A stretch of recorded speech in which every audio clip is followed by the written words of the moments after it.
Kuphinde kwaba nenye impelasonto ebinodlame esifundazweni njengoba beyishumi nomuva abantu ababulewe abayishiyagalolunye kulabo basocongwe ngesihluku esinentisa igazi ezigamekweni ezehlukene.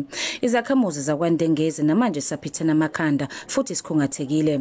Amaphoyisa athi ayikaziwa namanje imbangela yokubulawa kwalwaba kodwa esigamekweni esisodwa kusolwa ukuthi kunobugebengu nje obenziwe iqeqebane labantu abebezimisele ngokususa uthuthuva. The first information is that they are accused of having committed some kind of a crime. They talk about stock theft and all that, and it looks like those people were picked and put in this one place and executed.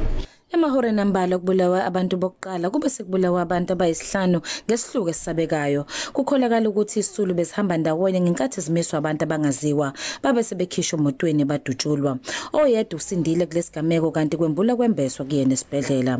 Isihlobo esikhungethwe umunye sihlangane nosigaxa amabhande amaphoyisa kanti lesihlobo sifuna izimpendulo. Ukuze babulawe ukuthi ababalise iziswa dutshulwe. Kuwenza njani bazalalisha kulo isibhamu siyaphi sibulamuntu esifazane bawu4 abantwana bami basebenza kodwa yena ubest ngendlela abesebenza ngakhona futhi uyashayisha lo muntu. Ungqongqoshe wamaphoyisa uBheki Cele uthi ukubheduka kwamacala nodlame esifundazweni kuyakhathaza kanti kumele kubhekwane nakho ngqo. The focus will be generally in the province because we do see that it looks like we do have some problems around the province and some kind of